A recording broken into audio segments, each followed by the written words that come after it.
Now the latest from ITV News Meridian in the southeast.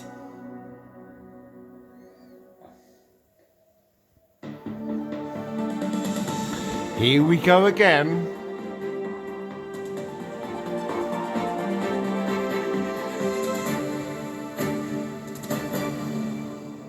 Welcome to ITV News Meridian. Tonight's headlines here in the southeast.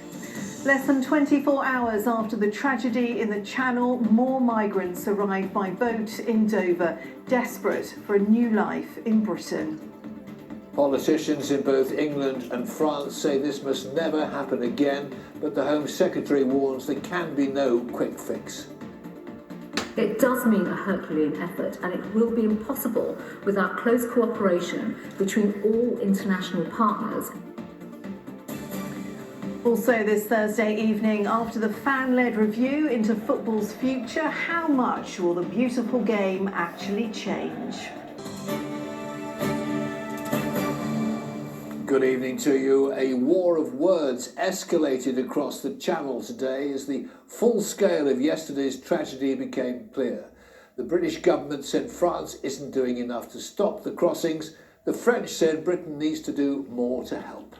The deaths of 27 migrants is the worst loss of life in the Dover Straits since World War II.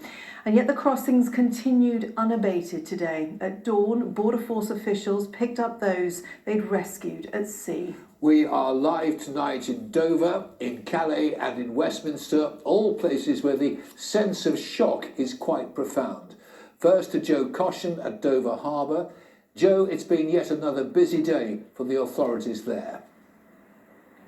Another busy day indeed, Fred. Many have said for weeks now, once the weather starts to get chilly, that these crossings would start to tail off. It is bitterly cold here in Dover tonight, but you can only imagine what it's like out there at sea. Questions have also been raised about whether the deaths of 27 people yesterday would finally stop these crossings, but it appears not. Multiple boats arriving here on the Kent coast today, illustrating just how desperate these people are, putting their lives of themselves and in some cases the lives of their young children on the line, a huge gamble in the hope of a better life. A sign of desperation and the saddest of sights. More migrants being processed at Dover this morning.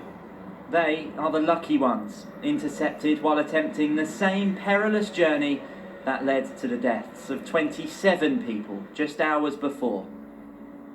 Yesterday, 17 men, 7 women, one of whom was pregnant, and 3 children drowned.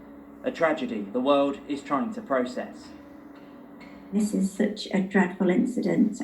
Everyone is so upset to hear about it. We don't want to hear about it again. People have heard stories of people drowning in the Mediterranean, but for them to die at our border, right on the doorstep of the UK, is absolutely dreadful. Further up the Kent coast this afternoon, I saw workers loading 7 deflated dinghies at Dungeness. Inside one of them, a wrapper with Arabic writing, perhaps a memory from the place they used to call home.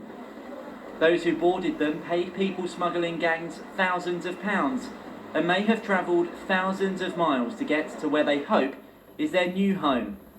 2021 has seen 3 times the number of crossings on flimsy dinghies that are overcrowded on the busiest shipping lane in the world.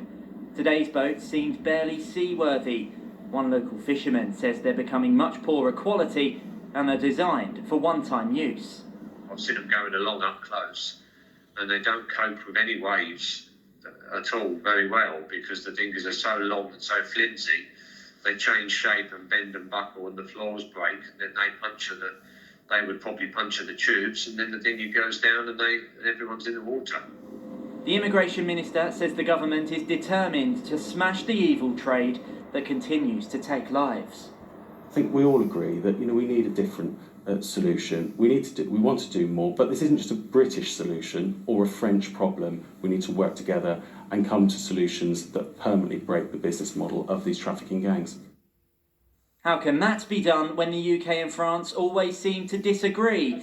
The Archbishop of Canterbury, Justin Welby, said today there has to be a better system based on compassion, justice and cooperation. And the former head of the Border Force says both governments have no choice but to forge a close partnership. And that means not just an operation by the French police on the beaches. And it will not stop, and it will not stop.